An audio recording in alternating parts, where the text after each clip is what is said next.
That's the sound of the tundra. Silence. There's no sign of civilization anywhere. You just see the tracks of reindeer, nothing else. It's an amazing feeling. I do the trout program because, A, it's a wonderful thing to do. I mean, these are pure trout left over from the Ice Age, you know. I mean, they're very, very special. And you know they can be huge. I mean, I've had one of 12 pounds, you know, enormous. That's special. Actually, the people who fish for the trout are special. They haven't got a lot of money, and they just love being there. I mean, look at me today going out. I've done the round. I've been to 6 places today, and they're ever so grateful, and they know damn well the program's subsidized. But that fits with the conservation program. If you're going to protect a river, you've got to protect the water basin. And so they're contributing in their own way. In fact, in a very important way, that we're out and about. And without that trout program, it would be extremely expensive.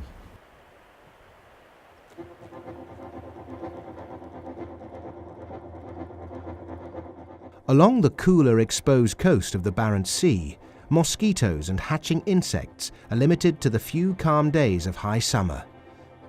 However, further upriver into the taiga, where the native brown trout thrive, it can be another world altogether. If your timing is just right, you might experience what every trout fisherman dreams of. There's a lot of insects here. I've seen mayflies today I've never seen before. And I've seen caddis I've never seen before. As in every river, the condition has to be right. But when it's peak conditions, everything looks right, it's fairly easy to catch a big trout here. The fish here hasn't seen a lot of artificial flies, and in this short period of time they have to feed because it's 9 weeks of summer here. Back home we do get fish that big, but they don't feed on insects. They feed on fish when they become 3-4 pounds. But here they're rising to dry flies, and that's probably the main reason I think it's so fascinating.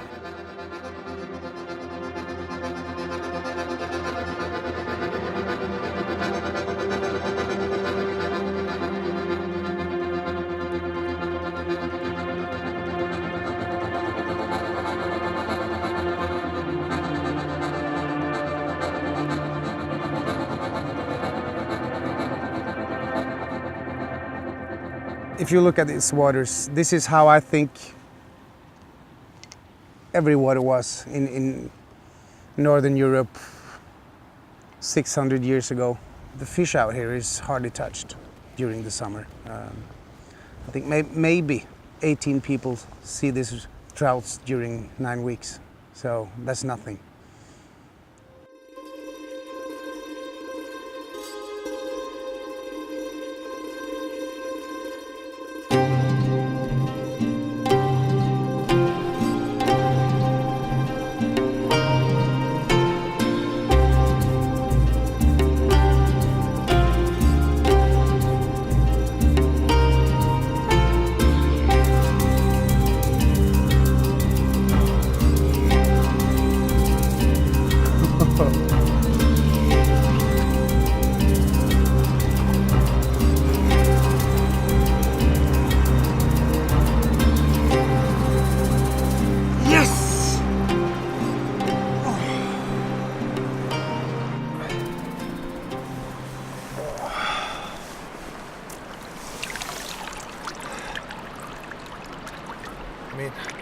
I've been fishing for this fish for 2.5 days now. It's been rising occasionally during the last days, just in short periods of time. And it finally took a swimming pupa, just hanging in the surface. Rolled over, it took about 3 seconds. This is the best brown trout fishing in the world.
We're six guys or girls in a group, including a group leader.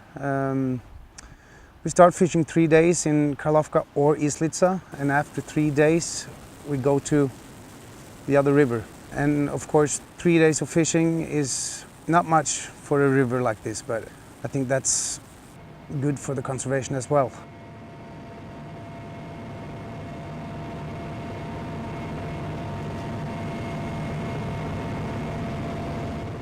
Well, the weather up here changes a lot. I know 2 days ago it was 2 degrees. It was freezing cold, but it was hatching insects as I never experienced before, and the fish were rising. In one night it changed from 2 degrees to 18 and some, like now.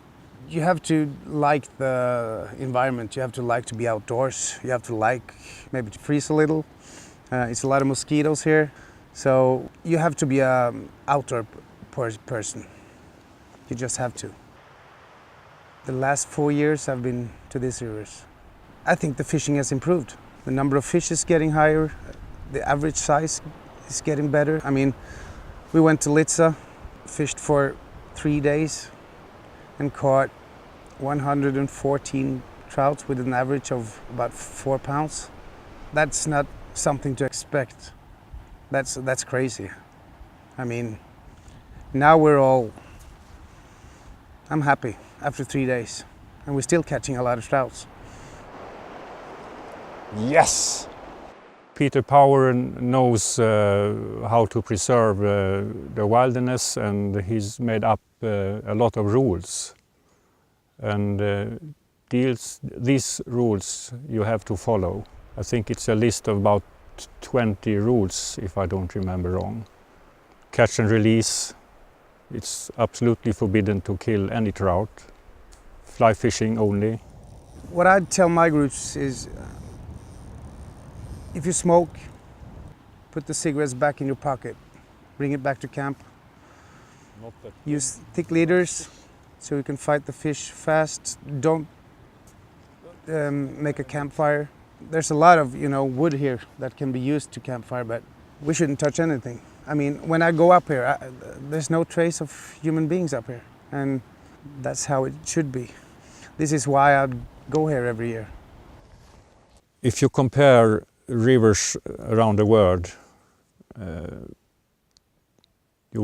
I think you can't find any river where you can have the same fly fishing on brown trout. I feel I'm privileged to be able to visit these rivers. I've been here for 14 years, and hopefully I will return as long as I have the possibility.